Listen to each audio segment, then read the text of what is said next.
Dear students, आप सभी का स्वागत है हमारे यूट्यूब चैनल पे। तो दोस्तों फाइनली कक्षा 9वीं वार्षिक परीक्षा 2024 हिंदी का पेपर आ चुका है। 101% रियल पेपर आ चुका है, पूरा का पूरा पेपर आ चुका है मेरे पास। तो इस वीडियो में हम करने वाले हैं कक्षा 9वीं वार्षिक परीक्षा 2024 विषय हिंदी का कंप्लीट पेपर। ठीक है, इस वीडियो को अगर आपने कंप्लीट वॉच कर लिया तो यकीन मानिए 75/75 करके आओगे भाई। और अगर इस वीडियो को वॉच नहीं किया तो एग्जाम हॉल में रोना पड़ेगा, आपको पछताना पड़ेगा कि क्यों नहीं देखी हमने वीडियो। ठीक है, पूरा का पूरा रियल पेपर आ चुका है, इसलिए आप इस चैनल को सब्सक्राइब कर लीजिए, क्योंकि यहाँ पे भाई सारे के सारे रियल पेपर में डालूंगा। कक्षा 11वीं जब तक आपकी एग्जाम है, 6 मार्च से आपकी स्टार्ट है, तो पूरा का पूरा पेपर आ चुका है।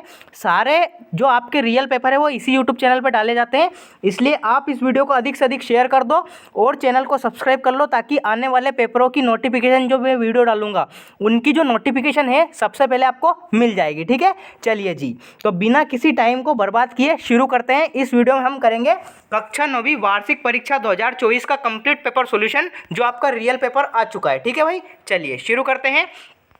सबसे पहले आप यहाँ पे सामान्य निर्देश देख सकते हैं, किस प्रकार से आपके निर्देश दिए जाते हैं। इस प्रकार में इस प्रश्न पत्र में कुल 23 प्रश्न हैं, ये सब पढ़ सकते हैं आप। ठीक है, टाइम अपना कम है तो आप मुद्दे पे आते हैं अपन। ठीक है, चलिए पहला क्वेश्चन पूछा गया है, सही विकल्प का चयन करके आपको लिखना है। पहला क्वेश्चन क्या है, हिंदी साहित्य का सर्वाधिक लोकप्रिय महाकाव्य कौन सा है। पहला है पद्मावत, दूसरा है रामचरितमानस, तीसरा है महादेवी वर्मा और डी ऑप्शन है जयशंकर प्रसाद। तो क्वेश्चन का करेक्ट आंसर आपका क्या आ जाएगा, रामचरितमानस, जो गोस्वामी तुलसीदास द्वारा लिखित है।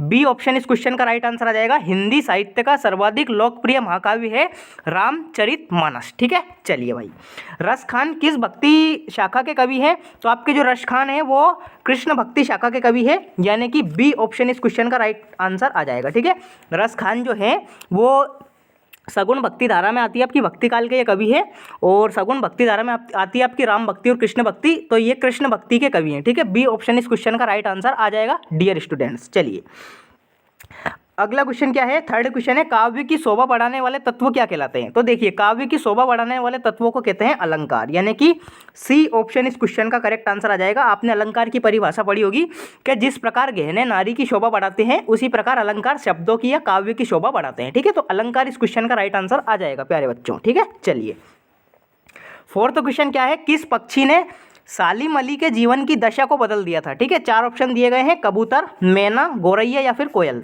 तो क्वेश्चन का करेक्ट आंसर आ जाएगा आपका गौरैया, यानी कि सी ऑप्शन इस क्वेश्चन का राइट आंसर आ जाएगा प्यारे बच्चों। ठीक है, चलिए जी, फिफ्थ क्वेश्चन देखते हैं, सेनापति पद में समास बताइए। तो सेनापति में आपका तत्पुरुष समास आ जाएगा।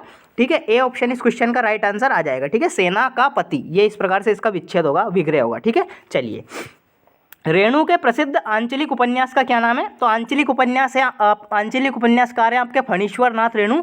उन्होंने एक उपन्यास लिखा है मेला अंचल, जो कि आंचलिक उपन्यास के नाम से जाना जाता है। तो ए ऑप्शन इस क्वेश्चन का राइट आंसर होने वाला है प्यारे बच्चों। ठीक है, इस प्रकार से आपके ऑब्जेक्टिव्स हो जाएंगे। अगला चलते हैं, रिक्त स्थानों की पूर्ति कीजिए। चलिए पहला क्वेश्चन क्या है, प्रेमी ढूंढत में फिरो, रिक्त स्थान मिले ना कोई। तो इस क्वेश्चन का करेक्ट आंसर क्या आ जाएगा आपका, प्रेमी। ठीक है, प्रेमी इस क्वेश्चन का करेक्ट आंसर आ जाएगा, प्रेमी मिले ना कोई, ये आ जाएगा आपका।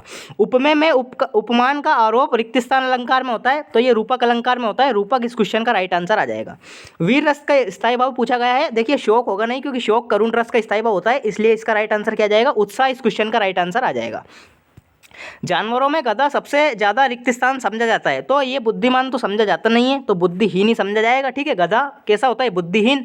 तो सबसे ज़्यादा आपका बुद्धिहीन कौन सा जानवर होता है, गधा। तो बुद्धिहीन इस क्वेश्चन का राइट आंसर आपका आ जाएगा। ठीक है, चलिए पांचवा क्वेश्चन है, कमल का पर्यायवाची शब्द कौन सा है। देखिए पवन होगा नहीं, क्योंकि पवन होती है वायु, हवा। ठीक है, तो पंकज इस क्वेश्चन का राइट आंसर आ जाएगा। इस प्रकार से ऑप्शन को काटना सीखिए। ठीक है, रीढ़ की हड्डी रिक्त स्थान विधा में लिखी गई है, तो रीढ़ की हड्डी आपकी एकांकी में लिखी गई है, एकांकी विधा में। ठीक है, तो क्वेश्चन का करेक्ट आंसर क्या आ जाएगा आपका, एकांकी इस क्वेश्चन का राइट आंसर आ जाएगा प्यारे बच्चों। ठीक है, चलिए जी, सही जोड़ी देख लेते हैं। देखिए सही जोड़ी आपकी पूछी गई है, ये स्तंभ आपको स्तंभ बा से आपको मैच करना है। पहला क्या है, लल ध्यद्य। ठीक है, तो इसमें आपका क्या जाएगा, कश्मीरी कवयित्री है ये। ठीक है, तो लल ध्यद्य ये कश्मीरी कवयित्री से आ जाएगा। सवैया, तो देखिए सवैया में कैसा छंद होता है सवैया, ये पूछा गया है। तो सवैया एक वार्णिक छंद होता है, तो ये वाला ऑप्शन इससे मैच करेगा। आग का तत्सम क्या है, आग को संस्कृत में क्या कहा जाता है, तो अग्नि कहा जाता है, तो ये आ जाएगा। हरिशंकर परसाई, तो हरिशंकर परसाई की रचना क्या है, हंसते हैं रोते हैं, ये जाएगा। इंद्र का पर्यायवाची, तो इंद्र को सूरपति कहा गया है, तो इंद्र का पर्यायवाची क्या हो जाएगा, सूरपति। बागलकोट, तो ये क्या आ जाएगा इसमें आपका करेक्ट आंसर। बागलकोट जो है आपका कर्नाटक का छोटा सा कस्बा है, ठीक है। तो बागलकोट में कर्नाटक का छोटा सा कस्बा राइट आंसर आ जाएगा, ठीक है। चलिए, तो इस प्रकार से आपकी कंप्लीट सही जोड़ी मैंने बता दी है, ठीक है। चलिए अगला चलते हैं। अगला क्वेश्चन है, निम्नलिखित शब्दों के एक वाक्य में या एक शब्द में उत्तर लिखिए। पहला क्वेश्चन क्या है, रस खान किसके अनन्य भक्त हैं, तो क्वेश्चन का करेक्ट आंसर क्या आ जाएगा, भगवान श्री कृष्ण के, ठीक है, श्री कृष्ण के, ठीक है। कृष्ण भक्ति शाखा के ये कवि है, मैंने अभी आपको बताया था। तो रस खान किसके अनन्य भक्त हैं, श्री कृष्ण के, ठीक है। चलिए, दोहा के प्रथम चरण में कितनी मात्राएं होती है, तो दोहा के प्रथम चरण में होती है 13 मात्राएं, प्रथम और तृतीय चरण में 13 मात्राएं होती है, जबकि द्वितीय और चतुर्थ चरण में 11 मात्राएं होती है, ठीक है। तो ये इस क्वेश्चन का राइट आंसर आ जाएगा 13 मात्राएं। हिंदी का उपन्यास सम्राट किसे कहा जाता है, तो हिंदी का उपन्यास सम्राट कहा जाता है मुंशी प्रेमचंद को, ठीक है। मुंशी प्रेमचंद को हिंदी साहित्य का उपन्यास सम्राट कहा जाता है भाई, ठीक है। किसी कार्य को करने या होने का बोध कराने वाले शब्द को क्या कहते हैं, तो क्रिया, यानी कि वर्ब, जैसे कि खाना पीना उठना बैठना, तो क्रिया इस क्वेश्चन का राइट आंसर आ जाएगा। पान वाले की बिक्री अचानक क्यों बढ़ गई थी, ठीक है। पान वाले की अचानक बिक्री इसलिए बढ़ गई थी क्योंकि बाढ़ आ गई थी, तो बाढ़ आने के कारण, ठीक है, बाढ़ आने के कारण पान वाले की बिक्री अचानक बढ़ गई थी, तो बाढ़ आने के कारण इस क्वेश्चन का राइट आंसर आ जाएगा। लोक में प्रचलित उक्ति क्या कहलाती है, तो लोकोक्ति कहलाती है। लोकोक्ति इस क्वेश्चन का राइट आंसर आ जाएगा प्यारे बच्चों, लोकोक्ति, ठीक है। लोकोक्ति इस क्वेश्चन का करेक्ट आंसर आ जाएगा, ठीक है। जैसे कि ऊंट के मुंह में जीरा, ये एक प्रकार से लोकोक्ति होती है। इस प्रकार से आपके कंप्लीट वन वर्ड यानी कि एक शब्द एक वाक्य में उत्तर हो जाएंगे। नेक्स्ट चलते हैं, सत्य सत्य का चयन आपको करना है।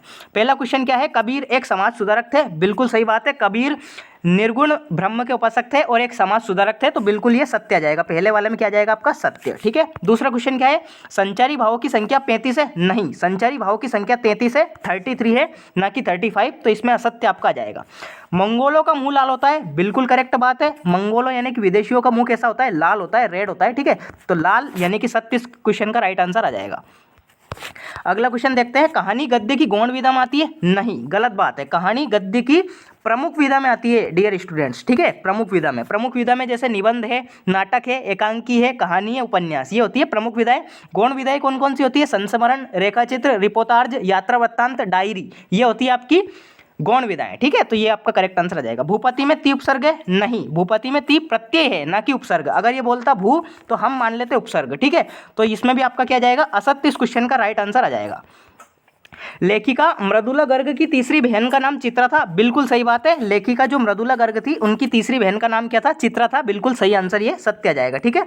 तो इस प्रकार से आपके कंप्लीट ऑब्जेक्टिव्स हो जाएंगे। बिल्कुल 101% रियल पेपर है भाई, किसी अन्य कहीं पे भी भटकने की जरूरत नहीं है। मेरे द्वारा जितना बताया गया है उतना अगर आप करके जाएंगे तो 75/75 ठोक के आएंगे, ठीक है भाई। चलिए छठा क्वेश्चन देख लेते हैं, कवि पंत के ने गांव को मरकत डिब्बे सा खुला क्यों कहा गया है, इसका आप सॉल्यूशन कीजिए। मानसरोवर से कबीरदास का क्या आशय, बिल्कुल आप कर सकते हैं।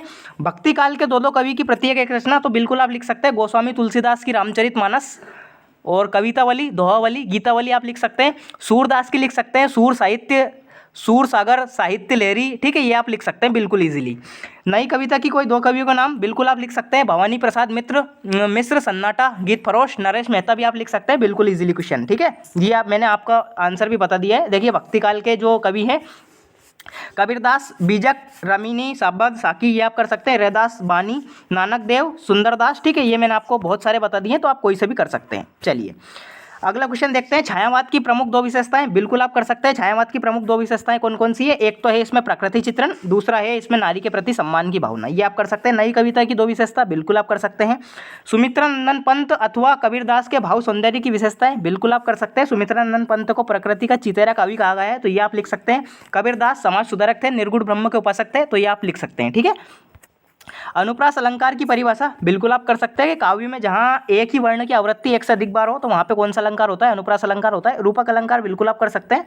महाकाव्य खंड काव्य में कोई दो अंतर इजीली आप कर सकते हैं, इसमें पात्रों की संख्या अधिक होती है, इसमें पात्रों की संख्या कम होती है, ठीक है, ये आप कर सकते हैं। महाकाव्य में जीवन के संपूर्ण जीवन का चित्रण होता है, खंड काव्य में केवल एक ही खंड का चित्रण होता है, ये आप कर सकते हैं। रस किसे कहते हैं, किसी कहानी, नाटक, उपन्यास, जीवनी, एकांकी, किसी यानी कि कोई सा भी आपका काव्य हो उसे पढ़ने सुनने देखने में जो आनंद की अनुभूति होती है, जो मजा आता है, उसे क्या कहते हैं, उसे अपन रस कहते हैं। रस के अंग 4 होते हैं, स्थायी भाव, विभाव, अनुभाव तथा संचारी भाव। ठीक है, चलिए 12th क्वेश्चन कर सकते हैं आप। छोटी बच्ची को बैलों के प्रति प्रेम क्यों उमड़ा, किस घटना ने सालीम अली के जीवन की दशा बदल दी। ठीक है, ये आप कर सकते हैं इजीली। नाटक एकांकी में कोई दो अंतर, इजीली कर सकते हैं। मोस्ट आईएमपी क्वेश्चन है, मोस्ट रिपीटिंग क्वेश्चन है। कहानी उपन्यास बिल्कुल कर सकते हैं। ठीक है, वीडियो के डिस्क्रिप्शन में एक लिंक दूंगा मैं, उस वीडियो को आप जरूर जाके देखें, क्योंकि उसमें मैंने पूरा सोल्यूशन बताया है इन क्वेश्चनों का। ठीक है, चलिए गद्य की प्रमुख विधाओं के नाम ऑलरेडी बता चुका हूँ, नाटक एकांकी, ठीक है, निबंध, कहानी उपन्यास, ये लिख सकते हैं आप। डायरी विधा का सामान्य परिचय बिल्कुल लिख सकते हैं। मुंशी प्रेमचंद अथवा महादेवी वर्मा की 2 रचनाएं लिखते हो, बिल्कुल आप कर सकते हैं। मुंशी प्रेमचंद की पूस की रात एक कहानी है, पंच परमेश्वर कहानी है, बूढ़ी काकी एक कहानी है, कर्मभूमि, सेवा सदन, रंगभूमि, ये इनके उपन्यास है। ठीक है, आप ये कर सकते हैं। महादेवी वर्मा नीरजा, निहार, सांध्य गीत, ये आप कर सकते हैं। साहित्य में स्थान, मुंशी प्रेमचंद को उपन्यास सम्राट के नाम से जाना जाता है, जबकि महादेवी वर्मा को आधुनिक मीरा के नाम से जाना जाता है। ये सब आप लिख सकते हैं, बिल्कुल आपको मार्क्स कट ही नहीं सकते। निपात शब्द क्या है, मुहावरी लोकोक्ति मंत्र, बिल्कुल आप कर सकते हैं। ठीक है, बाढ़ पीड़ित को किन किन बीमारी फैलने का खतरा होता है, रीढ़ की हड्डी का, सामान्य उद्देश्य लिखिए, कर सकते हैं आप। काव्यांश की संदर्भ प्रसंग व्याख्या करनी है आप, ठीक है, कर सकते हैं। संदर्भ प्रसंग आपको पता ही है किस प्रकार से लिखते हैं, पहले संदर्भ लिखते हैं, प्रस्तुत पंक्ति हमारी पाठ्य पुस्तक 11वीं के किसी पाठ से ली गई है, इसके कवि कौन है, ये आप लिख सकते हैं। देन आप प्रसंग लिखिए, देन आप व्याख्या लिखिए, बिल्कुल इजीली आपको 3 मार्क्स मिल जाएंगे। 18th क्वेश्चन क्या है, निम्नलिखित काव्यांश का संदर्भ प्रसंग के अथवा में क्या गाती हो, ये वाला भी आप कर सकते हैं। ठीक है, 19वां पूछा गया है, ये गद्य में से पूछा गया है, इसमें भी आपको संदर्भ प्रसंग व्याख्या करनी है। दोनों क्वेश्चन ईजी है, कोई सा भी आप कर सकते हैं, अथवा में दे रखा है। 20वां क्वेश्चन है, अनुच्छेद और एक आर्टिकल है, ये आप कर सकते हैं। एक छोटा परिवार, सुखी परिवार, ये आप कर सकते हैं, या फिर आदर्श विज्ञापन की कोई 3 विशेषता है, बिल्कुल आप लिख सकते हैं। ठीक है, चलिए जी गद्यांश को पढ़कर उत्तर दीजिए। लोक साहित्य में लोकगीतों का विशेष महत्वपूर्ण है, तो बिल्कुल आप कर सकते हैं। उपयुक्त गद्यांश का शीर्षक, तो लोकगीत आप कर सकते हैं, बिल्कुल ईजिली। ठीक है, लोकगीत ये कर सकते हैं। ठीक है, लोकगीतों की कोई 2 विशेषताएं, बिल्कुल कर सकते हैं। उपयुक्त गद्यांश का सारांश, बिल्कुल आप कर सकते हैं, बिल्कुल ईजी क्वेश्चन है। ठीक है, चलिए भाई अगला क्या है, काव्यांश को पढ़ के भी आपको उत्तर देना है। ठीक है, गगन गगन तेरा यश फहराए, पवन पवन तेरा बल लहराए, बिल्कुल आप कर सकते हैं, इजी है। ठीक है, इसी में से आपको देखने को मिल जाएंगे। 22वां क्वेश्चन है, एप्लीकेशन शाला त्याग प्रमाण पत्र हेतु आपको करना है। विद्यालय के प्राचार्य को शाला त्याग प्रमाण पत्र हेतु SLC, या फिर अपने प्राचार्य को शाला मुक्ति से आवेदन पत्र, बिल्कुल आप कर सकते हैं।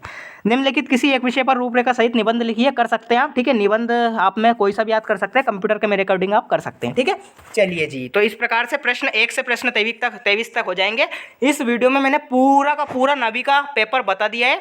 जो भी इस वीडियो को करके जाएगा भाई 75/75 ठोक के आएगा।